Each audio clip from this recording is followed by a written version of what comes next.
ئەگەر ئافرەت فەساد بوو خراپ بوو لە کۆمەلگادا کۆمەلگا هەمووی خراپ دەبێت. بۆ چونکە ئافرەت واتە دایک، ئەو دایکی کە مناڵ پەروەردە دەکات. ئافرەت واتە خوشک، واتە کچ، واتە خێزان. بۆیە کاتێک کە ئافرەت خراپ بوو دوژمنانی ئەم ئیسلامە ئافرەتیان خراپ کرد، هەدەفی و ئامانجی خۆیان دەپێکن. چونکە دایکەکان کچەکانیان پەروەردە ئەکەن خۆتان دامەپۆشن. لەگەڵ کچەکەی ئەدێ بۆ بازاڕ دەڕوا بۆ ئاهەنگەکان، کچەکەی سافیرەیە. ئەو دایکە خراپەکەن کچەکەش خراپە بێ. ئافرەتەکە خراپەکەن. تەماشا دەکەی ئەوان تەئسیرات و کاریگەری تەواویان لەسەر کۆمەلگا هەیە.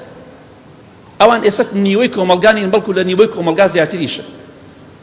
و ئەوەشی بە ئافرەت دەکرێ بە پیاو ناکرێ، لە خراپەکاریە. بۆیە ئەوان دژمنانی ئەم ئیسلام و ئەم دینە پیرۆزە دەیانەوێت جلوبەرگی شەرعی باڵاپۆشی لە ئافرەتانی ئێمە دوورخەنەوە. ئەو کاتە ئەو کۆمەلگا پیسێکی خۆیان دەیانەوێت دروست ئەبێت.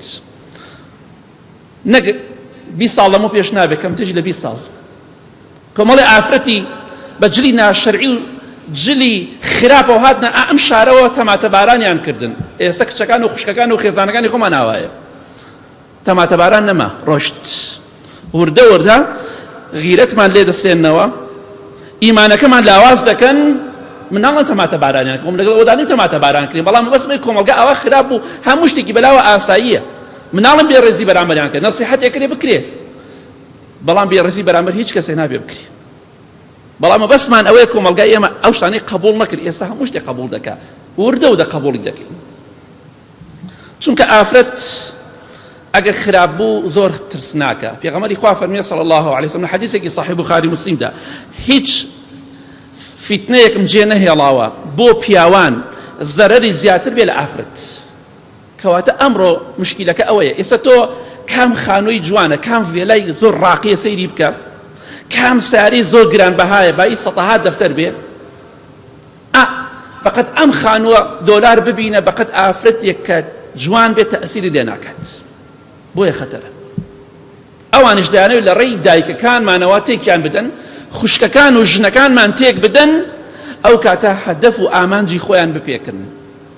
کە دایک خراپ بوو خوا ڕەحم نەکا، مناڵەکەشی خراپ دەبێت. چونکە دایک کاریگەری زیاتر هەیە لەسەر مناڵ هەتا باوک. بۆیە ئەو کاریگەری کە لە ئینسان بەرامبەر بە ئافرەتی بۆی دروستە بێ، بەرامبەر بە دنیا و ماڵ و سەرۆت و سامان و خانوو دروست نابێ.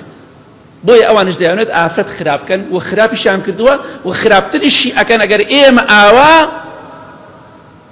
بێ موقیف بین، بێ هەڵوێست بین بەرامبەر بە کچەکان و ژنەکانی خۆمان.